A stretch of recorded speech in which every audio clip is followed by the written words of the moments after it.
আগে আমাদের জানতে হবে এটা কলিযুগ, আর এই কলিযুগে যাগযজ্ঞ নয়, ব্রত পূজা নয়, ধ্যান তপস্যা নয়, হরির নাম হরির নাম হরির নামৈব কেবলম কলৌ নাস্তিব্য নাস্তিব্য নাস্তিব্য গতিরন্যথা। কলির মানুষের হরি নাম ছাড়া কোনো গতি নাই, কোনো গতি নাই, কোনো গতি নাই। আমাদের একমাত্র ভব পারাপারের সম্বল হলো এই হরি নাম সংকীর্তন।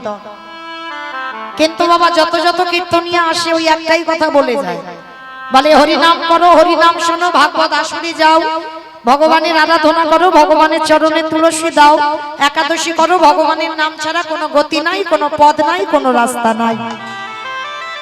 এ যত জগতে কীর্তনিয়ারা আসি আর ওটাই বলে আর সবাই চলে যায়। কিন্তু মায়েরা কীর্তনিয়ারা বলবে আর আপনারা শুনে বাড়িতে যাবেন, হবে না। একটু অনুভব করতে হবে, একটু বিচার করতে হবে। এই যে কীর্তনিয়ারা বলছে বাবা হরি নাম ছাড়া কলির জীবের কোনো গতি নাই, ভালো করে দেখেন তো বাবা, বিচার করে সত্যি কি হরি নাম ছাড়া কলির জীবের গতি আছে? গতি যদি থাকতো বাবা, যে যত বড় ধনী হোক না কেন, যার যত অট্টালিকা থাকুক না কেন, যার যত অর্থ থাকুক না কেন, একটা কথা মাথায় রেখে দিও বাবা, শেষের দিনে তোমার কেউ আপন নয়। এই যে যাদের আগলে সব বসে আছো না, ছেলে আমারে, মেয়ে আমারে, জায়গায় আমারে, জমি আমারে, বিষয় আমারে, বৈভব, ওই যতই আমারে আমারে করো না কেন, একেবারে যদি বাসি বেজে যাও, পড়ে থাকবে সরকারি ক্ষমা। এসেছো একা, তুমি যাবে একা। কে গো, যতই আমার আমার করে আগলে বসে থাকি না কেন, কেউ তোমার শেষের দিনে সঙ্গী হবে? কেউ হবে না। যত বলি না কেন আমি তোমায় জীবন দিয়ে ভালোবাসি, আমি তোমার প্রাণ দিয়ে ভালোবাসি, তোমার জন্য আমি এক্ষুনি মরতে পারি, বলে ভুল কথা। যা লেখার তা হয়ে গেছে বাবা, কেউ কারোর জন্য মরে না। তাহলে এসেছো একা, যাবে একা, শুধু কর্মটুকু তোমার সঙ্গে যাবে। কতবার তুমি হরিবাসরে বসেছো, কতবার তুমি ভাগবত আসরে বসেছো, কতবার সাধু সঙ্গ করেছো, কতবার ভক্ত সঙ্গ করেছো, কতবার একাদশী করেছো, কতবার ভগবানের চরণে চন্দন তুলসী দিয়েছো, আর কতবার হরিবাসরে গিয়ে গল্প করেছো, আর কতবার হরিবাসরে গিয়ে এই কর্মটুকু সঙ্গে যাবে, আর কিছু যাবে না। আর একজন যাবে বাবা, গ্যারান্টি দিতে পারি, এই গ্যারান্টিটা আমি দিতে পারি, হরিবাসরে দাঁড়িয়ে আর একজন তোমার সাথী হবে। কে? যতই ওই একসঙ্গে বন্ধু বান্ধব আমরা চায়ের দোকানে যাই না কেন, বাজারে ঘাটে যাই না কেন, হরিবাসরে আসি না কেন, কেউ তোমার সঙ্গে যাবে না। শেষের দিনে একজনের সঙ্গী হবে। কে? এই হরি নামে যাবে। কে গো মায়েরা, ভুল বললাম? এ নাম ছাড়া তোমার সঙ্গে কিছু যাবে? যে যত ধনী হোক আর গরিব হোক, এই করতালটা তোমার ভাড়া করতে হবে। যার ঘরে আছে তো ভালো, আর যার ঘরে নাই ওই গ্রাম থেকে ভাড়া করে আনতে হবে। আর বলবে কি, বলো হরি হরি, বলো হরি হরি। তাহলে দেখেন শেষের দিনে কেউ কি তোমার সঙ্গে গেল? তাহলে গেল কে? এই হরি নামে যাবে। আমাদের পচা দেখো, দেখো যা।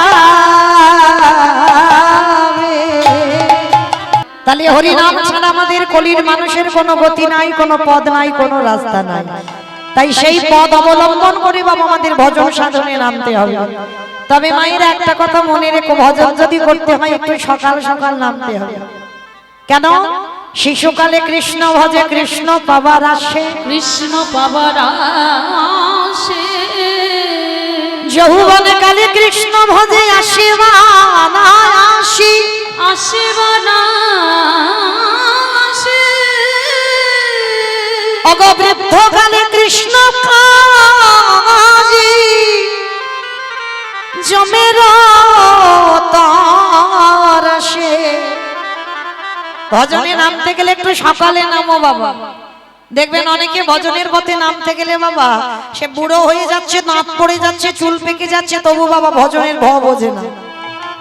সকাল থেকে একেবারে তাস খেলতেই ব্যস্ত, বয়স হয়ে গেছে তবুও খেলায় মেতে আছে, এখনো চৈতন্য হচ্ছে না কেন? তাহলে মনে রেখো বাবা, এই যে আমরা মনুষ্য কুলে এলাম, আমরা প্রত্যেকে 80 লক্ষ জনই আমাদের ভ্রমণ হয়ে গেছে। কেউ মাছি হয়েছি, মশা হয়েছি, পোকা হয়েছি, আরশোলা হয়েছি, কত রকমের পশু পাখি হলাম। কিন্তু মনে রেখো মাইরা, এই যে 80 লক্ষ জনই ভ্রমণ হয়ে গেছে, 4 লক্ষ বার মানব জন্ম হতে হতে পারি বাবা, এই জন্মটা হয়তো আমাদের শেষ জন্ম। আর দেখবেন বাবা, অনেক ভক্তরা সকাল সকাল ভজনে নেমে যাচ্ছে কেন? মনে রাখতে হবে, এই 4 লক্ষ জন্মে হয়তো তার শেষ জন্ম, এই জন্মের পরেই পেয়ে যাবে আমার গোবিন্দের রাতুল চরণ। নিতাই গৌর প্রেমানন্দে হরি বল, হরি বল। তাই আপনারা আমরা এমন কর্ম করব না যেন বাবা আবার আমাকে 80 লক্ষ জনিতে ফিরতে হয়, তাই না? তো চলেন আজকের প্রথম দিনে, আজকের হরিবাসরের সন্ধ্যাবেলায় আমার মতো অধম কীর্তনিয়া এসেছে। তো প্রথম দিন যেহেতু মাইরা, আমার গৌরের কথা অবশ্যই তো বলা কর্তব্য বা বলা দরকার। শুধু আমি বলি নয়, এ জগতে যত বড় বড় কীর্তনিয়া আসুক না কেন বাবা, আগে আমার দুটো ছেলেকে ডাকতে হয়। তবে আমার ছেলে নয়, আমাদের ছেলে। এক হলো আমার নিতাই চাঁদ, এক হলো আমার গৌর চাঁদ। কি গো মাইরা, সবাই যাবেন তো একটু নদিয়ায়? সবাই যাবে? বাহ বাবা, সব মাথা নেড়ে দিল, সবাই যাবে। তাহলে কীর্তন হবে কাকে নিয়ে এই গ্রামে? এই গ্রাম থেকে যদি সবাই নদিয়ায় চলে যায়, তাহলে কীর্তন হবে কাকে নিয়ে? না, কেউ যাব না। প্রত্যেকের দেহটা থাকবে এখানে, মন গুলো যাবে সুরধনী গঙ্গার তীরে। কেমন? কারণ বাবা, দেহটা যদি এক্ষুনি নবদ্বীপে যেতে চায়, ও স্বামীর কাছ থেকে অনুমতি নিতে হবে। ছেলে বৌমা আছে, ওদের কাছ থেকে অর্ডার নিতে হবে। যদি ওখান থেকে অর্ডার পাস হয়, তবে তুমি নবদ্বীপ যেতে পারবে, তবে তুমি বৃন্দাবন যেতে পারবে। কিন্তু বাবা, মন কি গো, মনকে কারোর অনুমতি নিতে হবে? একবারও মনকে বলতে হবে না, হ্যাঁ গো স্বামী আমি যাব নবদ্বীপ। মনকে বলতে হবে না, হ্যাঁ গো বাবা আমাকে জানা একবার অনুমতি দিয়ে আমি একটু বৃন্দাবন বাঁকে বিহারী লালকে দেখতে চাই। তাহলে মনকে কারোর অনুমতি নিতে হয় না, মন স্বাধীন, যখন যেখানে মনে করবে চলে যেতে পারে। তাহলে থাক আমাদের এখানে দেহগুলো, মনগুলো নিয়ে চলো সুরধনী গঙ্গার তীরে। মানে একটু অনুভব করো, চোখটা বন্ধ করে দেখতে পাবে সুরধনী গঙ্গার তীরে দাঁড়িয়ে আছে। তাই বা সুরধনী গঙ্গার তীরে গিয়ে দেখবো, যিনি সত্যতে নারায়ণ, ত্রেতাতে রামচন্দ্র, দাপরে কৃষ্ণ, কলিতে হলেন শ্রীকৃষ্ণ চৈতন্য মহাপ্রভু। তা প্রভু আমার নদিয়ায় এসেছেন, নবদ্বীপের মাটিতে ব্রজেন্দ্র নন্দন কৃষ্ণ শচী গর্ভ সিন্ধু মাঝে উদয় হয়েছেন পতিত পাবন গৌর সুন্দর হয়ে। তবে মাইরা, এই জায়গাটা একটু আস্বাদন করবেন মন প্রাণ দিয়ে। শচী মায়ের কিন্তু প্রথম গর্ভের ছেলে আমার নিমাই পণ্ডিত নন। এই জগৎ সংসারী বাবা একটা প্রথা আছে। কি প্রথা? যে নারীর প্রথম সন্তান মারা যায়, এই সমাজে আমরা সবাই বলি তাকে নাকি শুভ কাজে আর লাগানো যায় না। কি মায়েরা বলি না, যে নারীর প্রথম সন্তান না থাকে তাকে শুভ কাজে লাগানো যায় না। আবার বলছে যে নারীর প্রথম সন্তান চলে যায়, সকাল সকাল উঠে সেই নারীর মুখ দেখে কোনো শুভ কাজে গেলে নাকি শুভ কাজ নাকি ভঙ্গ হয়ে যায়। কিন্তু এটা যদি বাবা ঠিক হবে, তাহলে আমার নিমাই পণ্ডিতের মা শচী ঠাকুর, এই শচী মায়ের প্রথম গর্ভেই তো বাবা 8টা মেয়ে মরে গেছে। পরপর একটা একটা করে মেয়ে হয়, কোনটা 1 দিনের শিশু, কোনটা 5 দিনের শিশু, কোনটা 8 দিনের শিশু, কোনটা 10 দিনের বাচ্চা শচী মার কোলে বসেই মারা যায়। তারপরে নবম গর্ভে এলো বিশ্বরূপ, 16 বছর বয়সে সেও মাকে কাঁদিয়ে চলে গেল। তারপরে দশম গর্ভে ছেলে এলো নিমাই পণ্ডিত, সেও বাবা 24 বছর বয়সে মাকে কাঁদিয়ে চিরজনমের মতো চলে গেল। সেটা আপনারা আমরা সবাই জানি। তাহলে এই জায়গাটা বিচার করে দেখেন, ভগবানের মা শচী ঠাকুরানীকে কি দর্শন করলে আমাদের যাত্রা শুভ হবে? না, কখনো না, কোনদিন আমাদের যাত্রা শুভ হবে না। তাহলে এই জায়গাটাকে আমাদের বুঝতে হবে, আপনাদের আমাদের মতো মা নয়। আমরা অপরাধ করি, আমরা পাপিষ্ঠ, আমরা দুরাচার, আমাদের ভাগ্যটা এমন হতে পারে। কিন্তু যিনি আমার ভগবানের মা, যিনি আপনাদের আমাদের মতো মা নয়, যিনি আমার ভগবানের মা, তাকে কেন কিসের জন্য প্রথম কোলেই বাবা 8টা মেয়ে মরে যাচ্ছে? তাও বাবা পরের ছেলেটা যে এলো বড় ছেলে বিশ্বরূপ, সেটাও কোলের কাছে থাক না, সেটাও 16 বছর বয়সে সন্ন্যাসী গেল। ছোট ছেলেটা নিমাই থাক, তাও থাকলো না, 24 বছর বয়সে সেই নিমাইও চলে গেল সন্ন্যাসী হয়ে। কেন? কারণটা কি? কাঁদালে কাঁদিতে হয়, এ কথাটা মিথ্যা নয়। এই কথাটা মাথায় রেখে দিতে হবে বাবা। তুমি যদি বিনা অপরাধে বিনা অন্যায় কাউকে কষ্ট দাও, কাউকে দুঃখ দাও, কাউকে ব্যথা দাও, কাউকে বেদনা দাও, কাউকে জ্বালা দাও, যন্ত্রণা দাও, কোনো না কোনো দিন বাবা ওই ব্যাংকে টাকার মতো সুদে আসলে রিটার্ন তোমার ভগবান ফেরত দেবেই দেবে।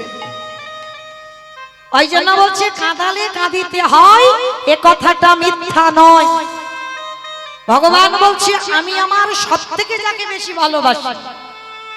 আচ্ছা বলো তো ভগবানের সব থেকে প্রিয়টা কি? সব থেকে ভগবান কাকে বেশি ভালোবাসে? জানো কাকে ভালোবাসে? ভক্তকে। ভগবানের সব থেকে প্রিয় ধন হচ্ছে ভক্ত। আর সেই ভক্তিমতী মেয়েটা হলো শ্রীমতী রাধা।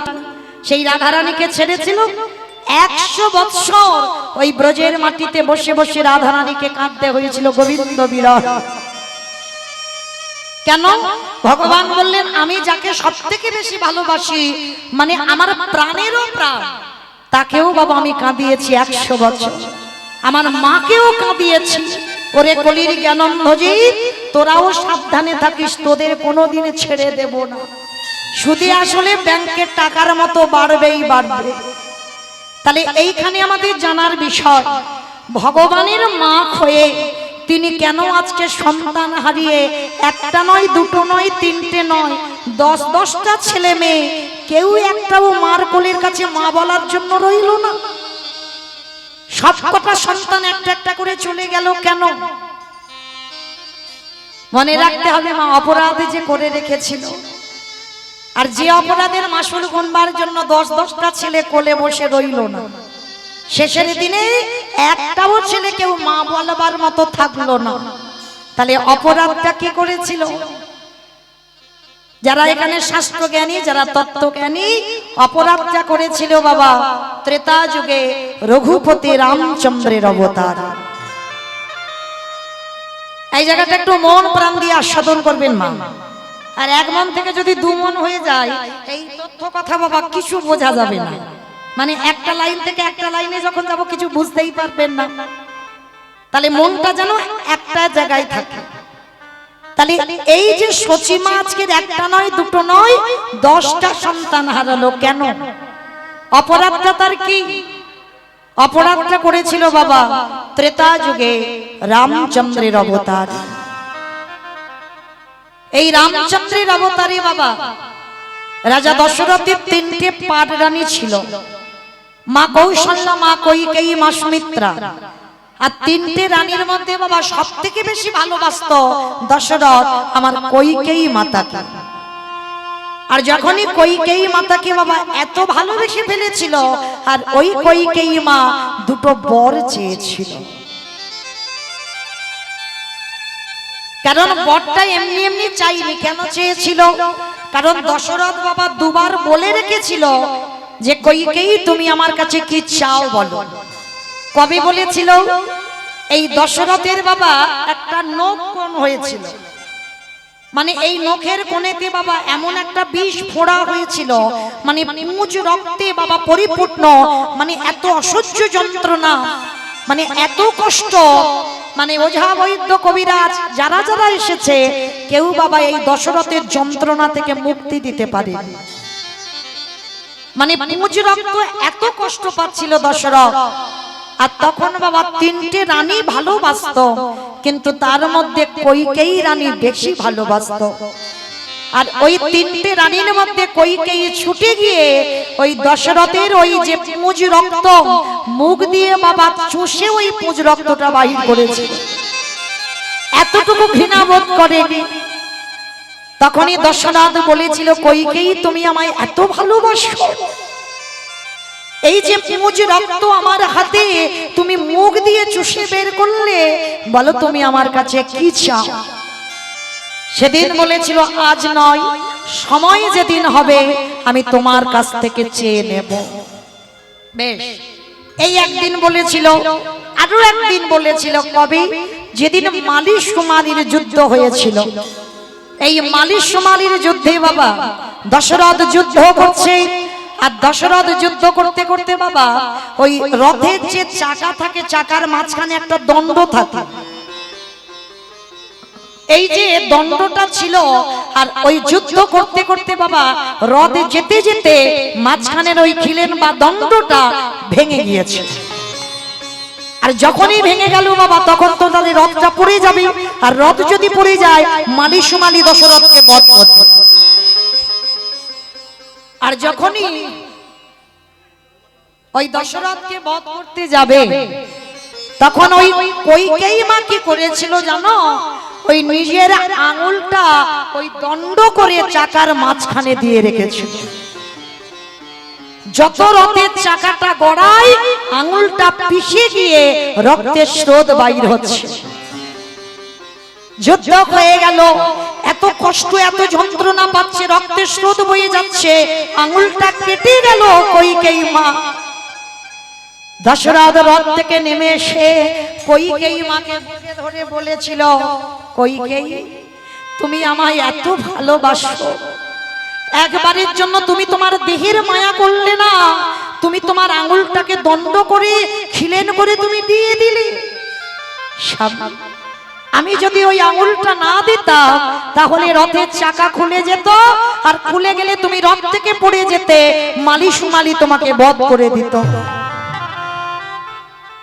তখনই আমার কইকেয়ী মাকে ধরে বলেছিল, কইকেয়ী তুমি যখন আমায় এত ভালোবাসো, বলো তুমি আমার কাছে কি চাও?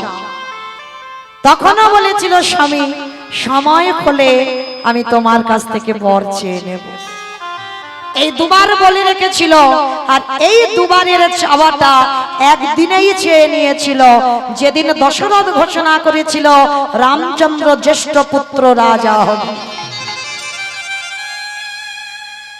তখনই কইকেয়ীর বাপের বাড়ি থেকে একটা দাসী ছিল, যার নাম মন্থরা। মন্থরা এসে বলেছিল, কইকেয়ী তোর ভালো মন্দ দেখভাল করবার দায়িত্ব আমার। হ্যাঁ রে, রাম রাজা হবি? মনে রেখো মা, কইকেয়ী মা কোনোদিন খারাপ নয়। যারা বলে কইকেয়ী মা নাকি রামচন্দ্রের সৎ মা, সত্যি তো সৎ মা। এ জগতে আমরা মনে করি বাবা সৎ মা মানে খারাপ মা, তাই তো? কিন্তু কথাটা কি বলছে একবার অনুভব করে দেখেছো? সৎ মা মানে ভালো মা, যার হৃদয়টা হবে সৎ, সেই তো জগতের সৎ মা হয়। মনে রেখো, যাদের ঘরে বড় মা বা ছোট মা দুটোই মা আছে, ভালো যদি বাঁচতে হয়, সব থেকে সৎ মা যদি কেউ খাও, সন্তানকে বেশি ভালোবাসো, এই কইকেয়ী মার মতো সৎ মা হও। কারণ নিজের ছেলের বাবা কম দামি জামা কাপড় পরাও, অন্যের ছেলেকে একটু দামি জামা কাপড় দাও। নিজের ছেলের বেলা একটা ছোট বাটিতে খাবার দাও, কিন্তু অন্যের ছেলের বেলা তোমাকে একটা বড় বাটিতে খাবার দিতে হবে। এক বছর পূজায় যদি নিজের ছেলেকে দিতে না পারো, কিন্তু তোমার সৎ ছেলের জন্য তোমার ব্যবস্থাটা করতে হবে, তবেই তুমি সৎ মা হওয়ার যোগ্যতা অর্জন করবে। নিজের ছেলের থেকে যে অন্যের ছেলেকে বেশি ভালোবাসে, সেই হবে জগতে একমাত্র সৎ মা। যেটা রামায়ণে কইকেয়ী মা করে দেখিয়েছিল, যে নিজের ছেলের থেকে আমার রামকে ভালোবেসেছিল বেশি। আজকে লক্ষ্য করেন বাবা, সেই যখনই মন্থরা কুমন্ত্রণাটা দিল, এই রাম রাজা হবে, রাজমাতা হবে কৌশল্যা, তুই তো বিমাতা, তুই তো রাজমাতা হবি না, যা। তোর মনে পড়ে তোর স্বামী তো দুটো বর দেবে বলেছিল, আজই রাত্রিবেলা তুই তোর স্বামীর কাছ থেকে বর চেয়ে নে। ছুটে চলল রাতের অন্ধকারে স্বামীর কাছে, স্বামীর চরণে প্রণাম করে কইকেয়ীকে দেখেছে রাতের অন্ধকারে। দশরথ বলেছিল, কি গো কইকেয়ী, এই রাতের অন্ধকারে তুমি গোসা ঘরে কেন? আগেকার দিনে রাজাদের বাবা একটা করে গোসা ঘর থাকতো, মানে বোঝো গোসা ঘর মানে যদি স্ত্রীর অভিমান হয় সরাসরি স্বামীকে বলবে না বাবা, সেই ঘরে গিয়ে বসে থাকবে। আর সেই ঘরে গিয়ে বসে থাকলে তখন রাজরা বুঝতে পারত যে আমার স্ত্রীর নিশ্চয়ই কোনো অভিমান হয়েছে বা রাগ হয়েছে, আমাকে যেতে হবে ওই রাগটা ভাঙবার জন্য। তা রাজরাজাদের গোসা ঘর থাকতো। কইকেয়ী মা গোসা ঘরে বসেছে। দশরথ গিয়ে প্রশ্ন করেছিল, কইকেয়ী সে কি গো, রাম রাজা হবে অযোধ্যায়, সবার কত আনন্দ। রাম রাজা হবে অযোধ্যার প্রত্যেকটা বাসীদের হৃদয়ে আনন্দ। আর তুমি আমার ঘরণী হয়ে তুমি আজকের গোসা ঘরে বসেছো কেন? স্বামী, তুমি আমায় বলেছিলে না দুটো বর দেবে, দাও। আজ আমি তোমার কাছে সেই দুটো বর চাই। সে কি, রাম রাজা হবে এতদিন হয়ে গেল, তুমি চাইতে পারলে না, আজই দিতে হবে। হ্যাঁ, আজই এক্ষুনি আমাকে বর দিতে হবে। বলো কইকেয়ী তুমি আমার কাছে কি চাও? তুই সত্য করো, আমি তোমার কাছে যা চাইবো তুমি আমায় তাই দেবে। ত্রিসত্য করেছিল দশরথ। প্রথমেই বলেছিল, দিতে যদি হয় আমায় একটা বর দাও, যেন প্রথম বরে আমার ভরত যেন রাজা হয়।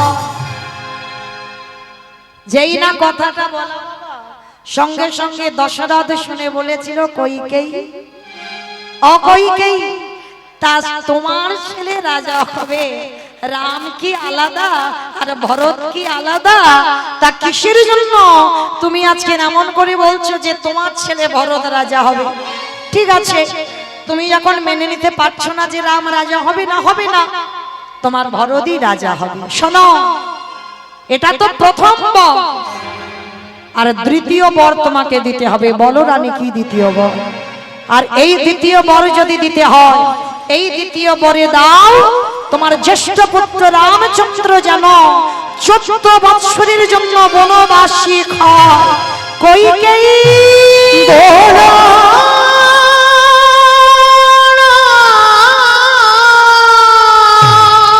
চুপ করো, চুপ করো।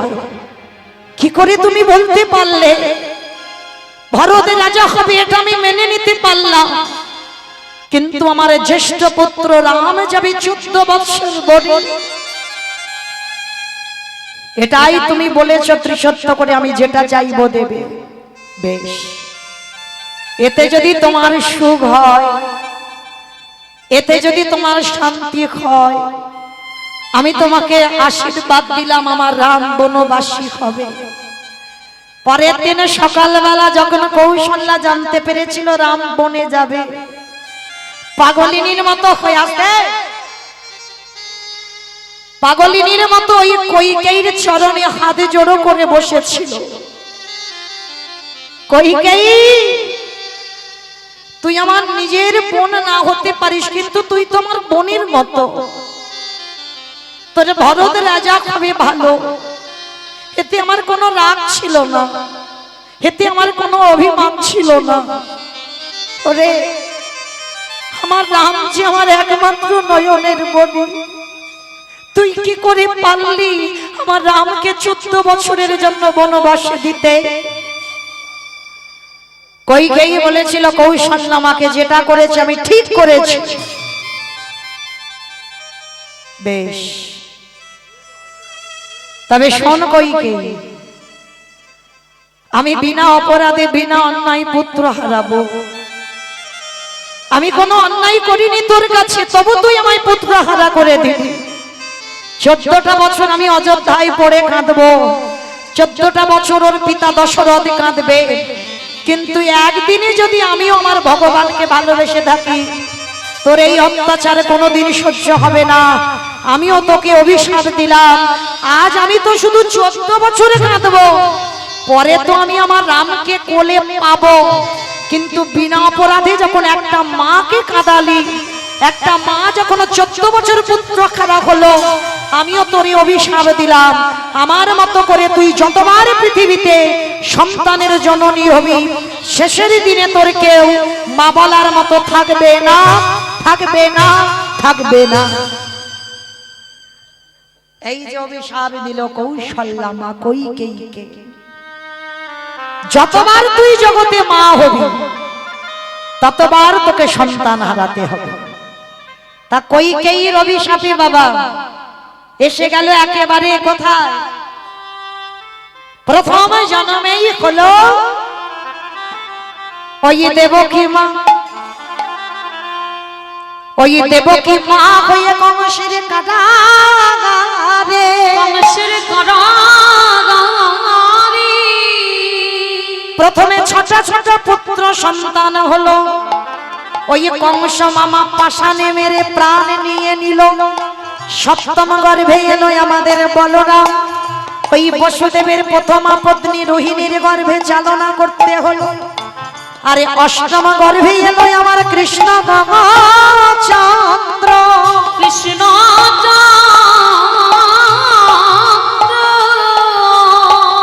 ওই ভাদ্র কৃষ্ণাষ্টমী তিথিতে বাবা বসুদেবে মাথায় করে নিয়ে লন্দারয়ে রেখে এলো। আসতে দেখেন প্রথম জন্মেই 8টা চলে গেল, কি মা গেল না হিসাব করে? 6টা মেরে দিল কংস। সপ্তম গর্ভ বলল নাশ হয়েছে, কিন্তু নাশ নয়, ওটা রোহিণীর গর্ভে চালনা করা হলো ভগবান কৃপা করে। আর অষ্টম গর্ভে কৃষ্ণ এলো, তাকেও বসুদেব নিয়ে নন্দালয়ে রেখে এলো। তাহলে কারাগারে দেবকী মার কাছে মা বলার মতো কেউ থাকলো না।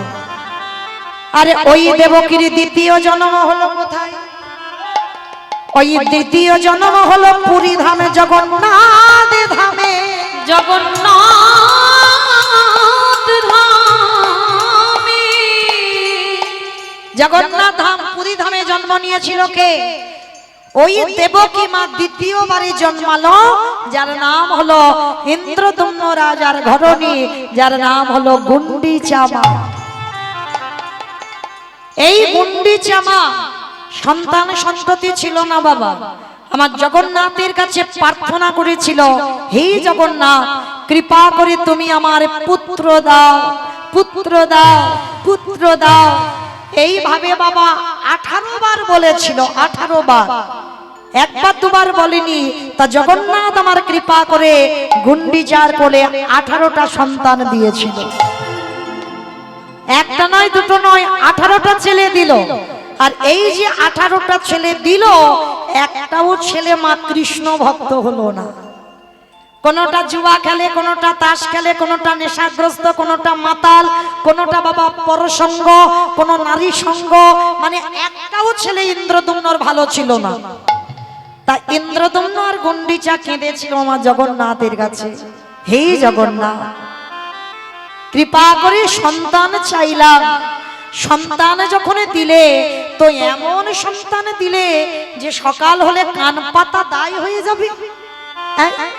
তাহলে তুমি যদি জগতের নাথ হও, তাহলে তুমি একবার বলে দাও আমার এই 18টা ছেলে উদ্ধার পাবে কি করে? 18টা ছেলের মুক্তির পথ বলে দাও। তা এই মানবটা করে রেখেছিল যে 18টা ছেলে উদ্ধার পাবে কি করে। তাই ইন্দ্রদম্ন রাজা বেশ কিছুদিন চলার পর এখন তো বাবা পুরী ধামে গিয়ে দেখতে পাচ্ছেন, জগন্নাথ ধাম পুরী ধামে সরাসরি চলে যেতে পাচ্ছি। জগন্নাথ ধামে এখন বাবা 3টে রথ দেখা যায়, কিন্তু মনে রেখো এখন 3টে রথ, কিন্তু তখনকার দিনে জগন্নাথের 6খানা রথ ছিল। কেন? মাঝখানে বাবা ছোট্ট একটা নদী ছিল, নদীর ওদিকে ছিল বাবা 3টে রথ, আর নদীর এদিকে এসে 3টে রথ, নৌকাতে করে জগন্নাথ পারাপার হতো। তো ইন্দ্রদম্ন রাজা মনে মনে করলো ভক্তরা যারা যাবে জগন্নাথ দেখতে তাদের নদী পার হতে হবে, কিন্তু না, এই নদী যাতে পার না হয় তার জন্য আমি রাজা ইন্দ্রদম্ন আমি সিদ্ধান্ত নেব আমি এই নদীতে একটা সেতু নির্মাণ করব। তা সেতু নির্মাণ করবে তো বাবা যতবার সেতু নির্মাণ হয় ততবার ওই একটা একটা করে বিম তৈরি হয়, একটা একটা করে থাম্বা তৈরি হয়, যতবার তৈরি হয় ততবার বাবা ভেঙে গুড়িয়ে যায়। কিছুতে বাবা একটা করে বিম আর তৈরি হচ্ছে না। জগন্নাথের কাছে ছুটে গেল ইন্দ্রদম্ন রাজা। প্রভু, তুমি কি চাও না যে ভক্তরা সরাসরি তোমার কাছে আসুক? কিসের জন্য ওই নৌকা পার হয়ে আসবে? আমি তো খারাপের জন্য চাইছি না, আমি ভালোর জন্য করছি, যেন একটা সেতু হয়, ভক্তরা যেন ওই সেতু পার হয়ে আসে। দৈববাণী করল জগন্নাথ, শোনো ইন্দ্রদম্ন, সেতু তখনই তৈরি হবে যেদিন তুমি ওই প্রত্যেকটা ভীমের মাথায় যদি তুমি নরবলি দিতে পারো। মানে মানুষের মস্তক ছেদন করে তার মাথাটা ওই একটা করে থাম্বাতে দিতে হবে। আজও আছে বাবা অনেক অনেক জায়গায় নিয়মটা, যতবার ব্রিজ তৈরি করতে যায় ব্রিজ ভেঙে যায়, নরবলি দিতে হবে, আর নরবলি দিলে তবেই বাবা সেটা থেকে যায়। তো ইন্দ্রদম্ন রাজারও আদেশ দিল যে যে কটা তুমি ভীম তৈরি করবে তার মাথাতে নরবলি দিতে হবে, তবেই থাকবে। ইন্দ্রদম্ন রাজা চমকে উঠেছিল, হে জগন্নাথ, আমি কোথা থেকে পাবো নরবলি দেব? আমি কার মার বুক থেকে সন্তান কেড়ে আনবো? আর কোন মা বা দেবে এমন পুত্র? কার কাছে যাব আমি? চিন্তায় পড়ে গেল ইন্দ্রদম্ন। আর যখনই চিন্তা করছে, চিন্তা করতে করতে মনে মনে ভাবলো, তাই তো আমার নিজেরই তো 18টা ছেলে আছে। কত বড় ত্যাগ বাবা, এই জায়গাটা একটু আস্বাদন করে। লোকের বুক খালি করতে যাব কেন? আমার নিজেরই তো 18টা ছেলে আছে। আমার ওই 18টা ছেলেকে বলি দিয়ে আমি 18টা ভীম তৈরি করব। একটা একটা করে রাতের অন্ধকারে ইন্দ্রদম্ন রাজা নিজ পুত্র বলি দেয়, আর তাদের মাথাগুলো একটা একটা ভীমের উপরে রাখে। এইভাবে বাবা 17টা ছেলের মস্তক ছেদন হয়ে গেল, একটা সন্তান বাকি আছে। যখনই ছোট ছেলেটাকে নিতে গেল, গন্ডিচামা ছোট ছেলেটাকে বুকে জড়িয়ে ধরেছি। স্বামী, তোমার কাছে কোনোদিন কিছু বলিনি, আমার একটা একটা করে, আমি জানি আমার ছেলেগুলো ভালো নয়, আমি জানি আমার প্রত্যেকটা ছেলে অসৎ, কিন্তু আমি কোনোদিন তোমার ধর্মের কাজে বাধা দিইনি। কারণ বাবা, যারা সহধর্মিনী হয় তারা জীবনের স্বামীর ধর্মের কাজে বাধা দেবে না। তো গন্ডিচামা বলছে, কোনোদিন আমি তোমাকে প্রশ্ন করিনি, কোনোদিন আমি জানতে চাইনি যে আমার এতগুলো ছেলে তুমি বলি দিলে কেন। কিন্তু স্বামী, আমার এতগুলো সন্তানের মধ্যে একটা সন্তান রেখে দাও, যে আমায় শেষের দিনে মা বলে ডাকবার মতো। সেদিন গুন্ডিচার কথা শুনে ইন্দ্রদম্ন বলেছিল, শোনো গুন্ডিচা, এতদিনে তুমি আমার কাছে প্রশ্ন করনি, কই খেতে চাওনি, তবে আজ যখন তুমি আমার ধর্মের কাজে হাত দিয়েছো, আজকে থেকে আমি তোমার সঙ্গ ত্যাগ করলাম, আজকে থেকে তোমার সঙ্গ আমি করব না, আজকে থেকে তুমি আমি একেবারে আলাদা। এসো, দাও তোমার ওই কোলের ছেলেটা। ওই বুক থেকে কেড়ে নিয়ে ছোট ছেলেটাকে বলি দিয়ে 18টা থাম্বা তৈরি হলো। আর ওই 18টা ছেলের মাথার রক্ত পড়লো, আর ওই রক্তেতে হলো বাবা 18 নালা। জগন্নাথ দেখবার আগে একটা কথা বলে যাই বাবা, 18 নালা দর্শন করতে হয়। এখন বাবা 18 নালা সে পানাতে ভরে গেছে, তাই না? পরিষ্কার আর দেখা যায় না, তবুও বাবা ওটা 18 নালা। মনে রেখো, যদি কেউ সরাসরি শুধু জগন্নাথ দেখো তাতে লাভ হবে না। জগন্নাথ দেখবার আগে দুটো জিনিস আগে দেখতে হবে, একটা হলো 18 নালা, আর একটা হলো জগন্নাথের সামনে আছে গরুড়ধ্বস্তম্ভ। এই দুটো জিনিসকে যদি আগে দেখে প্রণাম না করো, তোমার জগন্নাথ দেখায় কোনো লাভ হয় না। তা এইবার 18 নালা হলো, কিন্তু বাবা এই জায়গাটায় প্রত্যেকের মনে একটা প্রশ্ন জাগছে না, ইন্দ্রদম্ন যদি জগন্নাথের চরণের দাস হয়, তাহলে জগন্নাথ এটা কি করে করতে পারলো? তার বুক থেকে 18টা ছেলেকে কেড়ে নিল। কারণ বাবা, ভক্ত যেটা চাই ভগবান তো সেটাই করে। ইন্দ্রদম্ন গুন্ডিচা তো কেঁদে বলেছিল, আমার 18টা ছেলে কি করে উদ্ধার পাবে বলে দাও। জগন্নাথ তো কৃপা করে ওদের উদ্ধার বা মুক্তির পথের জন্য এই সিদ্ধান্ত নেওয়া। এ জগতে যা যা কিছু ঘটনা ঘটে বাবা সবই তার চিত্রপটে। তাহলে 18টা ছেলেকে বলি দিল কেন? ওই যে 18টা ছেলের মাথা আছে ওই ব্রিজের উপরে, আর আপনাদের মতো সাধুগুরু বৈষ্ণব যখন ওই ব্রিজের উপর দিয়ে হেঁটে যায় আর তাদের পদধূলাগুলো পড়বে 18টা ছেলের মাথায়, আর বৈষ্ণবদের পদধূলা যদি পড়ে, ভক্তদের পদধূলা যদি পড়ে, ওই 18টা ছেলে আপনি থেকে উদ্ধার পেয়ে যাবে। তাই গৌর হরি বল, হরি বল। এইভাবে 18টা ছেলের মুক্তির পথ ফিরে পেয়েছিল। আপনাদের পদধূলাতে ওরা উদ্ধার পেয়ে যাবে। তো আজকের এই দেখুন লক্ষ্য করে, গুন্ডিচা মায়ের একটা নয়, দুটো নয়, তিনটে নয়, 18টা সন্তান চলে গেল। তাহলে প্রথম জন্মে হলো দেবকী, কটা গেল? 8টা। দ্বিতীয় জন্মে হলো গুন্ডিচা, চলে গেল 18টা। তাহলে 18টার 8টা কত হলো?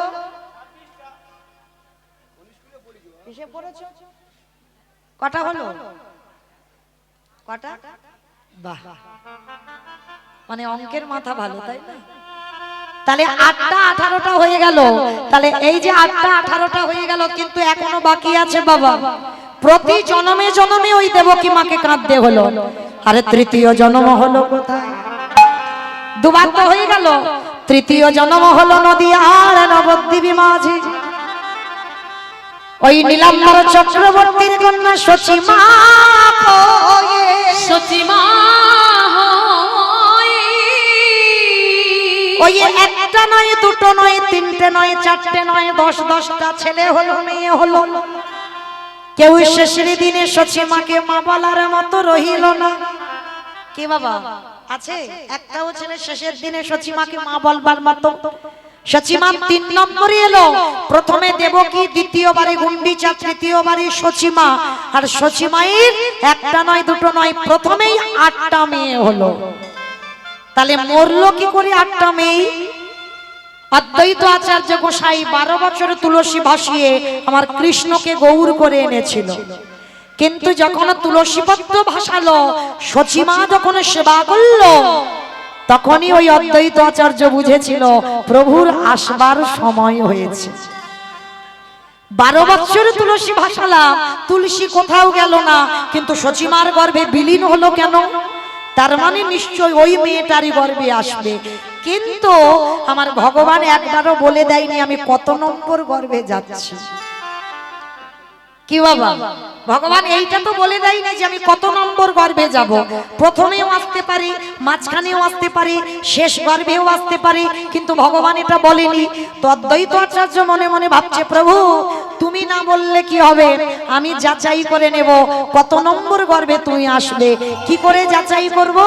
সচিমার কোলে যে কটা সন্তান আসে, প্রত্যেকটা সন্তান হয়, অদ্বৈত আচার্য খবর পেয়ে ষষ্ঠাঙ্গে এসে দণ্ডবত প্রণাম করে। অদ্বৈত আচার্য গোসাই যেমন তেমন ব্যক্তি নন, যার নাম হচ্ছে মৃত্যুঞ্জয়। আমার মৃত্যুঞ্জয় কোন ঠাকুরকে বলে? শিব। শিব ঠাকুরের নাম হলো মৃত্যুঞ্জয়। কেন না, যেটা কৃষ্ণ করেনি বাবা, সেটা আমার বাবা ভোলানাথ করে দেখিয়েছে। আমার ভগবান তো 125 বছর বয়সে জরাবাধের তীরে দেহ ত্যাগ করেছিল, কিন্তু বাবা ভোলানাথ সত্য, ত্রেতা, দ্বাপর এই 3 যুগে একই শিব হয়েছিল। মানে মৃত্যুকে জয় করলো বলে ওনার নাম হলো মৃত্যুঞ্জয়। তো আজকে সেই পরম বৈষ্ণব বাবা ভোলানাথ, বাবা যদি একদিনের একটা শিশুকে প্রণাম করে, গ্রহণ করতে পারবে? ধরতে পারবে? ওই একজন বৈষ্ণবের প্রণাম গ্রহণ করবার ক্ষমতা সচিমায়ের 8টা মেয়ের হয়। একটা একটা করে প্রণাম করে সচিমার কোলে একটা একটা করে সন্তান মারা যায়। নবম গর্ভে বিশ্বরূপ এলো, তাকেও প্রণাম করলো। 16 বৎসর মাত্র ছিল, ওকেও চলে যেতেই হলো। আর ছোট ছেলেটা যেই না এসেছিল, আমার সচিমা ছোট ছেলে নিমাইটাকে আঁকলে ধরে রেখেছে। কেন? জেনে গেছে যে অদ্বৈত যদি প্রণাম করে আমার ছোট ছেলেও থাকবে না। তো সচিমা কি করেছে, সব সময় আড়াল করে রাখতো নিমাইকে। কিন্তু মা, আপনারা তো মা, কতদিন ছেলেকে আঁকলে রাখবেন? 1 বছর, 2 বছর, 3 বছর, 4 বছর, 5 বছর, এরপরে তো ছেলেকে খেলতে দিতে হবে। তো সচিমা সবসময় নিমাইকে কোলে করে নিয়ে ঘুমিয়ে থাকতো, আর যদি বা ঘুমাতো নিমাইয়ের কোমরে মার আঁচলটা বেঁধে রেখে দিত। কে গো মায়েরা, তোমরা মাঝে মাঝে করো না ছোট ছোট ছেলেদের? এত দুষ্টুমি করি বাবা, দেখবেন গ্রিলের উপরে বাবা দড়ি দিয়ে বেঁধে রেখেছে। আবার ঘুমানোর সময় ছেলে যাতে অন্য জায়গা চলে না যায়, মার কোমরের আঁচল নিয়ে ছেলের ঘুম শীতে বেঁধে রাখে, রাখে না? এক একটা ছেলে এত দুষ্টু আছে। তো নিমাই তো বাবা ছোটবেলা থেকে এত দুষ্টুমি করে, সচিমা আঁচলটা বেঁধে রেখে ঘুমায়। কিন্তু ভগবানে মনে মনে বলল, মা গো,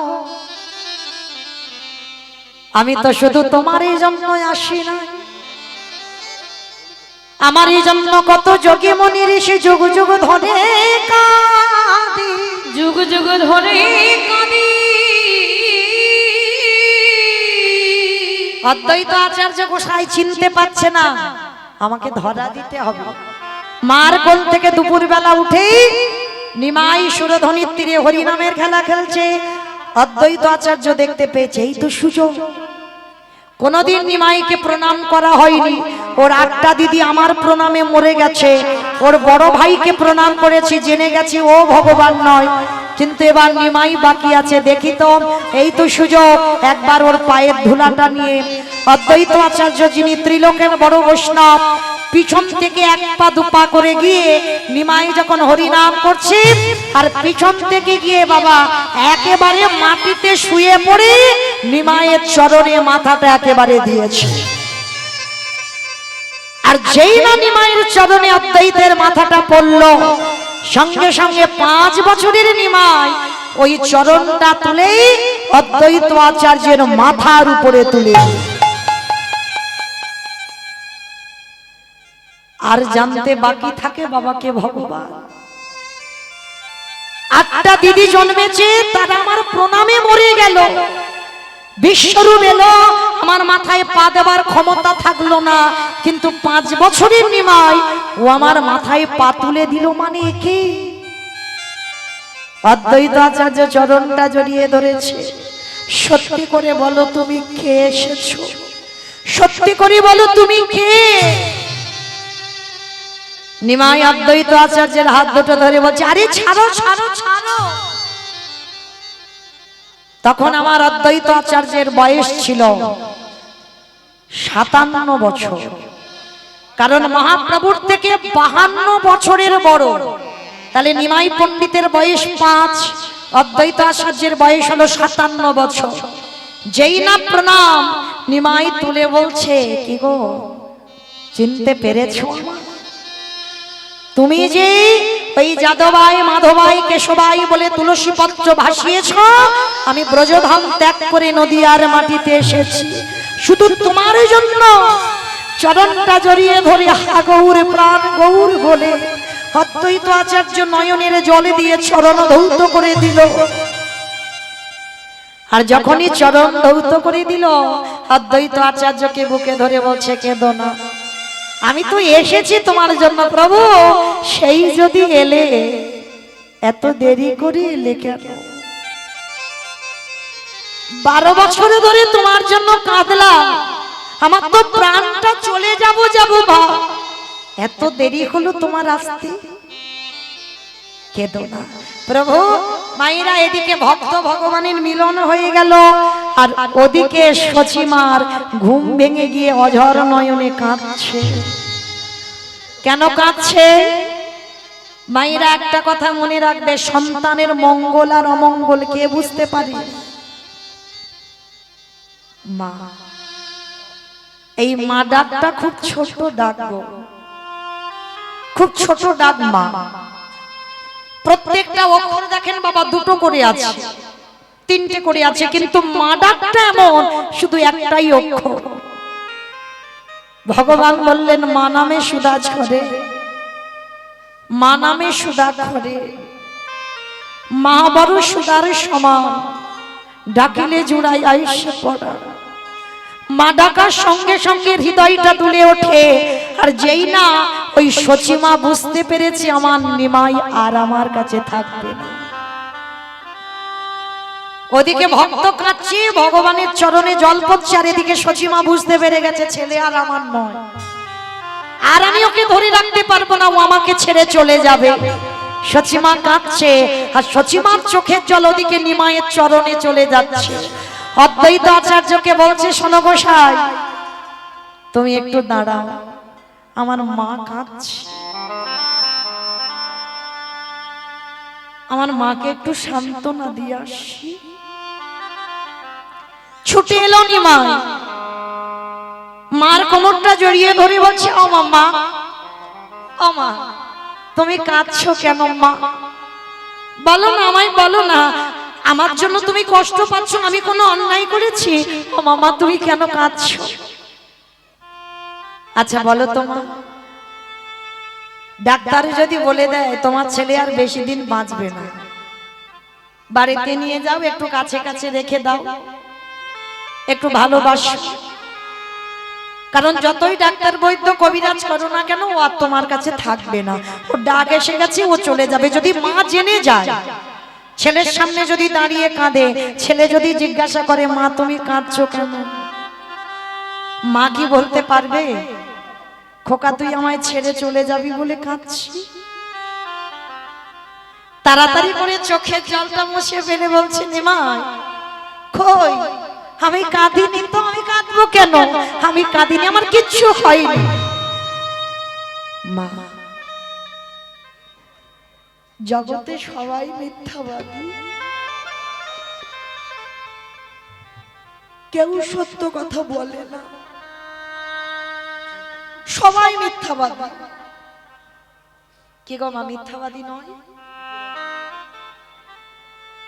যারা দাঁড়িয়ে আছে, যারা বসে আছে, আমি কীর্তনী, আমার সম্প্রদায়, আমরা সবাই মিথ্যাবাদী। আমাদের মতো মিথ্যাবাদী বাবা পৃথিবীতে আর কেউ নেই। এই মানুষ জাতিটা হচ্ছে বাবা সব থেকে বড় মিথ্যাবাদী।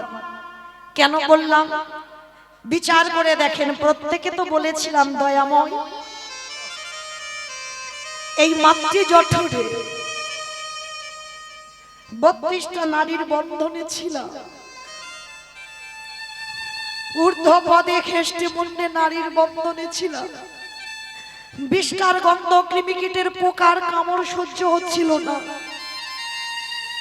প্রত্যেকে আমরা অনেক কষ্ট করে মাতৃ জঠরে ছিলাম, প্রত্যেকে বলেছিলাম দয়াময় এই কষ্ট, এই জ্বালা যন্ত্রণা সহ্য হয় না, তুমি একবার ধরাই নিয়ে চলো আমার। আমি কথা দিলাম, আমি কথা দিলাম, পৃথিবীতে গিয়ে আমি হব কৃষ্ণ দাস। এখানে বাবা যারা ভক্তি পথে আছে বা যারা নাস্তিক, সবাই কিন্তু ভগবান দেখেছি, আমরা সবাই দেখেছি, কারোর মনে নেই। কবে জানো? মাতৃগর্ভে যখন অনেক কষ্ট পাচ্ছিলাম, যন্ত্রণা পাচ্ছিলাম, ভগবান আমার এই গর্ভে এসেছিল। এই গর্ভে এসে ভক্তের কষ্ট দেখে সহ্য করতে পারি। আপনারা প্রশ্ন করবেন, মৌমিতা ওই মাতৃ জঠরে ওইটুকু একটা জায়গা, যে জায়গাতে বাবা একটা বাচ্চা কত কষ্ট করে থাকে, তাহলে ওই জায়গাতে আমার ভগবান এসে বসেন কোথায়? ভগবান যে আমাদের সঙ্গে কথা বলে মাতৃগর্ভে, ভগবান এসে বসেন কোথায়? এই যে আমাদের পা দুটো উপরে আর মাথাটা নিচের দিকে থাকে, ভগবান আমাদের ওই চরণের তলায় এসে বসে। প্রমাণ পেয়ে যাবেন, দেখবেন কোন শিশু যখন জন্মাবে না, সে কালো হোক আর ফর্সা হোক, দেখবেন চরণ দুটো লাল টুকটুকে হয়ে থাকে। কেন জানো? ওই জায়গাটা তো আমার পরশমণি পরশ করেছি। ওই জন্য আমরা মানুষ জাতি না, দেহের এতগুলো জায়গা ছিল, মাথা ছিল, বক্ষ ছিল, হাত ছিল, বক্ষ ছিল, উদর ছিল, জাদু ছিল, হাঁটু ছিল, এত জায়গা ছিল। কিন্তু বাবা প্রণাম করতে গেলে সবার আগে পায়ে হাত দিতে হবে। কেন? প্রত্যেকটা মানুষের এই দেহ যদি অপবিত্র হয়ে যায়, দেহটা যদি নোংরা হয়ে যায়, কিন্তু বাবা তার চরণ দুটো জীবনে অপবিত্র হয় না। এই চরণ দুটো সর্বদা পবিত্র হয়ে থাকে। কেন? ওই যে মাতৃ জঠরে আমার ভগবান ওই চরণে এসেই বসেছিল। পরশমণির পরশে যদি লোহা সোনা হয়, তাহলে একবার যদি কোনো ভক্ত গোবিন্দ পরশ পেয়ে যায়, তার হৃদয়টা সোনায় পরিণত হয়। তাই গৌর প্রমাণ হরি বল, হরি বল, হরি বল। তাই আমরা প্রত্যেকে বলেছিলাম আমরা হব কৃষ্ণ দাস, কিন্তু হলাম কি? সবার প্রথমে মার কোলে বসে মাকে চিনলাম। মা বলে দিল ওইটা আমার বাবা, মা বলে দিল ওইটা আমার দাদা, ওইটা আমার দিদি, ওইটা আমার মাসি। এই একটা একটা করে পরিচয় হলো। আর যত আপনজন কাছে আসে, ধীরে ধীরে আমরা মায়ার দাস হয়ে যাই, ভুলে যাই ফেলে আসা দিনের কথা, যে আমরা কৃষ্ণ দাস, আমরা ভজন করব বলে এলাম। কিন্তু বাবা ওই কৃষ্ণ ভজিবার তরে সংসারে আইন মিছে মায়ায় বদ্ধ হয়ে বৃক্ষ সম হইল। আর দেখবেন মা, যার জন্য ভগবান বলছে না, এই কলিযুগে লক্ষ্য করে দেখবেন, যে করে আমার আশ তারই করি সর্বনাশ। সর্বনাশ নয়। কেউ যদি বলে বাবা কীর্তনিয়ার আমরা বলি ভগবান যে করে আমার আশ তারে করি সর্বনাশ, না। ভগবান ভক্তকে এত ভালোবাসে, যার জন্য প্রহ্লাদের জন্য ওই ইট বালি রড সিমেন্টের ভিতরে বসেছিল। ভগবান কতটা দীনতার প্রতিমূর্তি। ভগবান জীবনে ভক্তের সর্বনাশ চায় না, এইটা আমাদের বোঝার ভুল। ভগবান বলছে যে করে আমার আশ তারে করি সব নাশ। সব নাশ মানে কি? প্রথমে যদি বাবা দেখবেন তুমি একটা গোপাল সেবা করছো না, দেখবে তুমি মেয়েকে বিয়ে দিয়েছো, মেয়ের বাড়ির অনুষ্ঠান হবে, সেই মেয়ের বাড়ি দেখবে 3 দিন আগে থেকে বলবে ওমা তুমি এসো না, আমার বাড়ির অনেক কাজ আছে। আর যেদিন থেকে তুমি ভক্তি পথে যাবে, মেয়ে বলবে ওমা তোমার 3 দিন আগে আসতে হবে না, কারণ তোমার জন্য আলাদা হাঁড়ি চাই, আলাদা গ্যাস চাই, আলাদা ঘর চাই, তুমি সেই দিনের দিনে এলে হবে। কেন? কারণ মা তো কৃষ্ণ ভজনের পথটা ধরেছে। তাহলে জগতে শিখে নাও, প্রথমেই তুমি যদি ভক্তি পথে নামো, তোমার আপন জনকে ভগবান সব নাশ করে দেবে।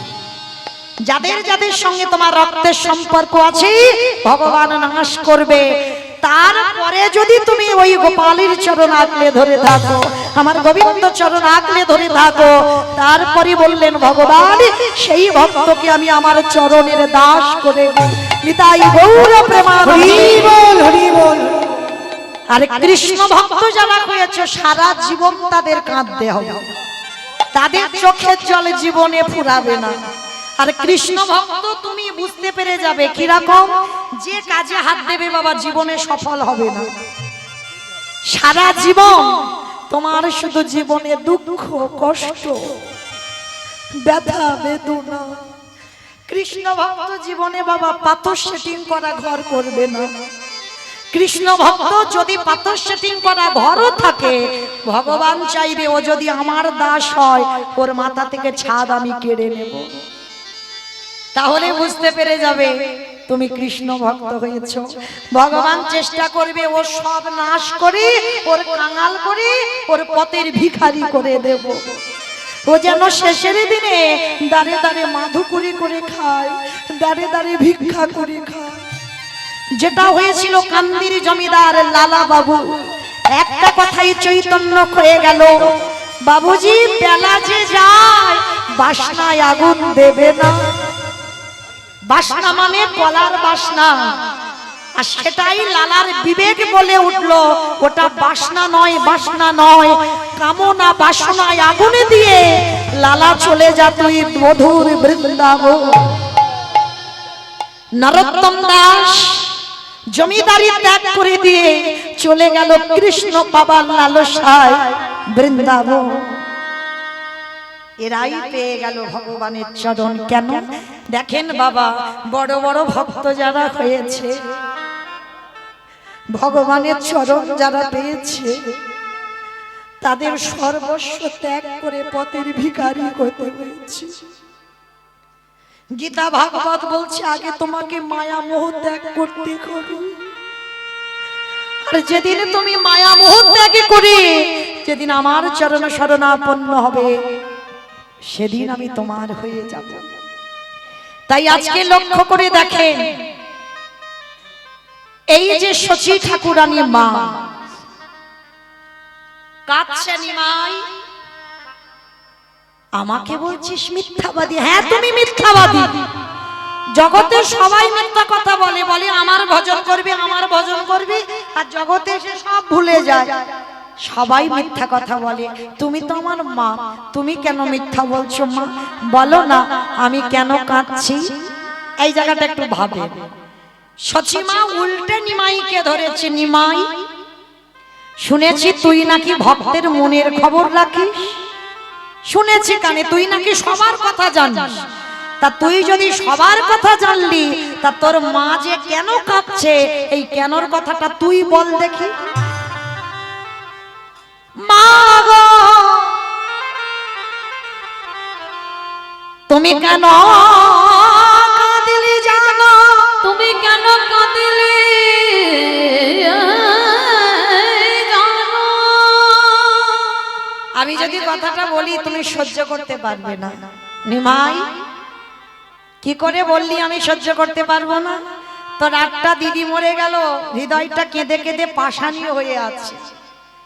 তোর বড় দাদা এলো, ওরও যা ভাবগতি ও চলে যাবে। তাহলে তুই আজকের বলছিস আমি সহ্য করতে পারবো না? পারবো, বল বাবা আমি কেন কাঁদছি। ওগো মা গো, তুমি জেনে গেছো তোমার ওই নিমাইয়ের যেদিনে 24 বছর বয়স হবে,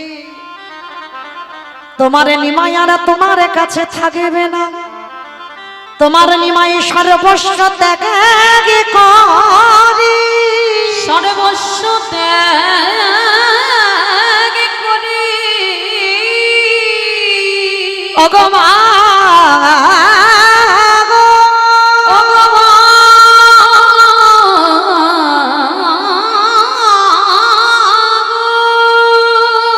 তোমার নিমাই সর্বস্ব ত্যাগ করে সে যে নদী আছে রেগে চলে যাবে। তাই বলে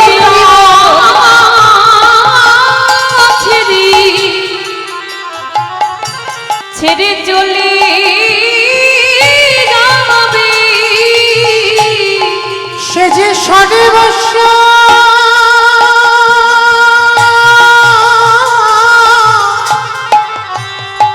সর্বস্ব ত্যাগ করে সে যে নদিয়া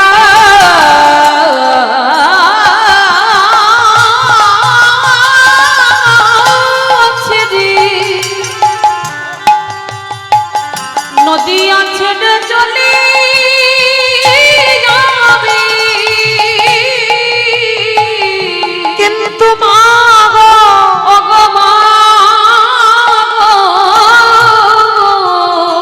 তোমার চরণ ছুঁয়ে আমি কথা দিলাম, আমি কথা দিলাম, তুমি যতদিন নাই আমারে চলে যেতে বলবে, চলে যেতে বলবি, আমি তোমার চরণ ছেড়ে কোথায় যাব না। আমি এই কথা হৃদয় বল, হরি বল, হরি বল।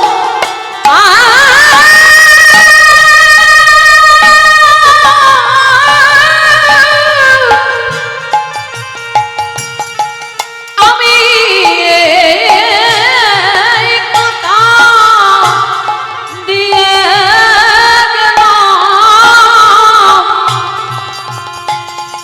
আমি এই নদিয়া ছেড়ে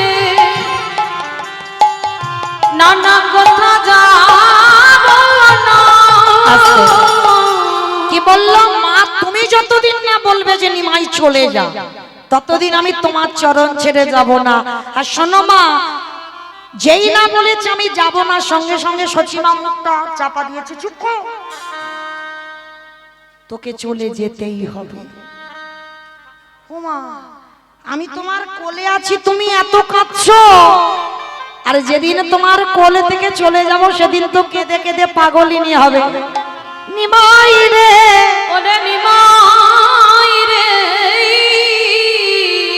যেদিন তুই চলে যাবি নদী আছে রে আমি কাঁদেব বটে, আমি কাঁদেব বটে, কিন্তু সেই কান্না হবে আমার আনন্দের কান্না, আনন্দের কান্না। ওমা আমি তোমার ছেলে চলে যাব, তোমার 8টা মেয়ে মরে গেছে আগে, আর আমি যেদিন চলে যাব তুমি কাঁদবে, সেটা আবার আনন্দের কান্না। কি গো মায়েরা, মাঝে মাঝে আনন্দে কান্না আসে না? কেঁদেছে কোনোদিন আনন্দে? দেখবেন মা ছেলে মেয়েরা যখন হয়তো বাবা মা কেউ থাকে না, সন্তান পরীক্ষার রেজাল্ট যখন খুব ভালো করে, দেখবেন কোন কোন বাবা মা আছে ওই রেজাল্টটা দেখেই কাঁদে। কেন কাঁদে জানো? যে যদি ওর কাছে থাকতে পারতাম তাহলে কত না জানি ভালো হতো। আজকের ওর কাছে আমি থাকি না, তবু আমার ছেলে এত সুন্দর রেজাল্ট করেছে। তখন মা কাঁদে, বাবা কাঁদে, এই কান্নাটা আনন্দের কান্না। এ কান্না কোনোদিন দুঃখের হয় না, আনন্দের কান্না হয়। সচিমা বলছে নিমাই তুই সন্ন্যাসে যাবি, আমি কাঁদবো, আমার কষ্ট হবে, কিন্তু ওটা হবে আমার আনন্দের কান্না। কেন আনন্দ জানিস? ওরে তুই কাঁদিবি দেশে বিদেশে, ওরে আমি কাঁদেব ঘরে বসে, ওরে আমি কাঁদেব ঘরে বসে, যেদিনে দুজনের কান্না একত্রিত হই, যেদিন বইবে নদী আর বন্যা, সেদিন আমি জেনে যাব আমি নদী আর একমাত্র কন্যা। নিতাই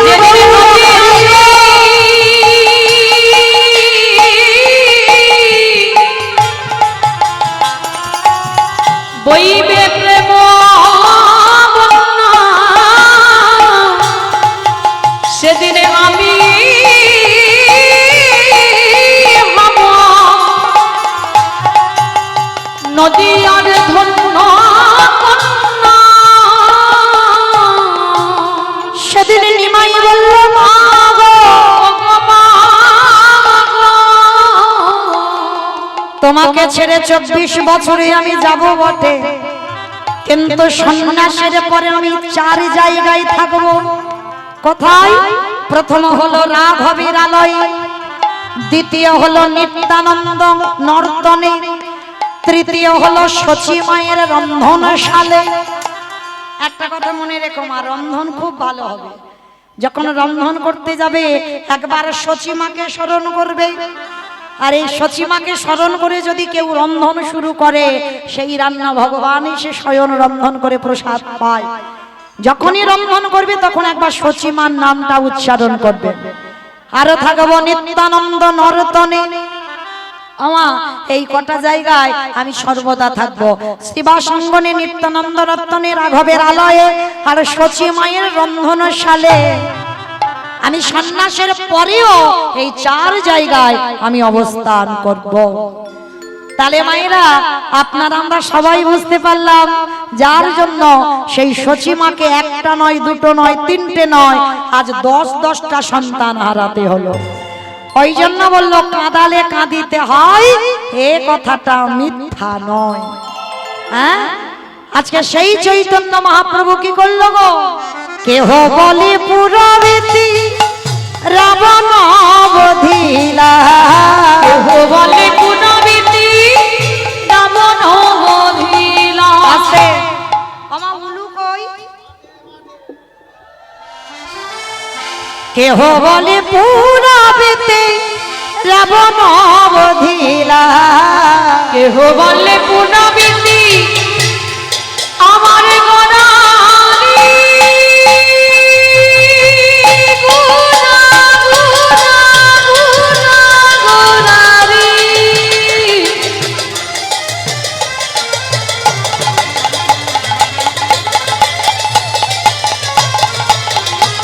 ওই নদিয়ার চাঁদ গোনা,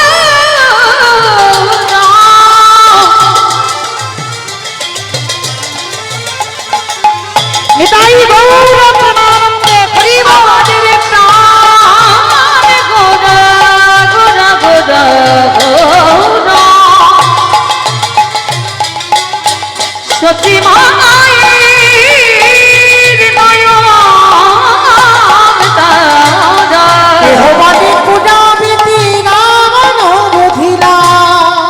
গোলকে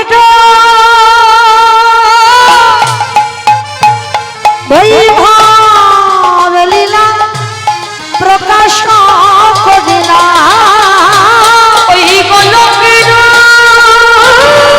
বৈভব লীলা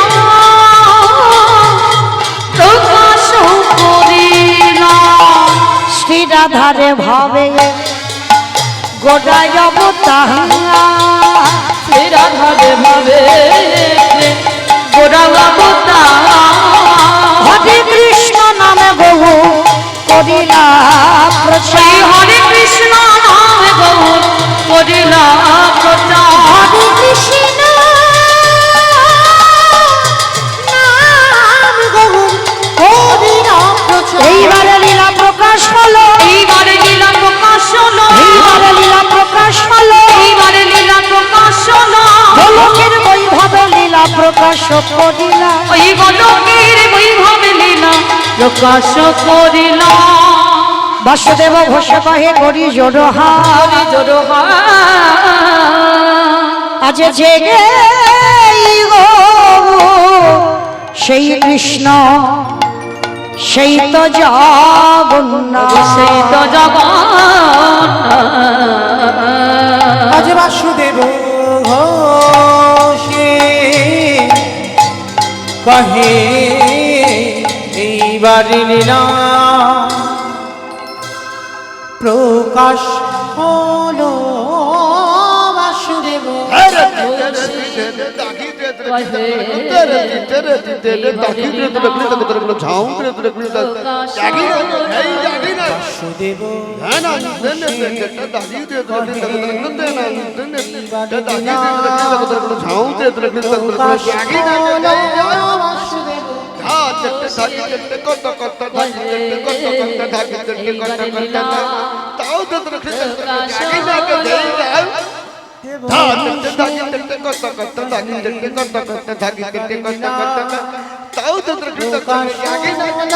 বাসুদেব বসে কহে এইবার লীলা প্রকাশ হলো বাসুদেব ঘোষে কহে এবার লীলা প্রকাশ হলো বাসুদেব ঘোষে তাই গৌর কৃষ্ণ আনন্দে হরি বাসুদেব ঘোষে কহে এইবার লীলার প্রকাশ হলো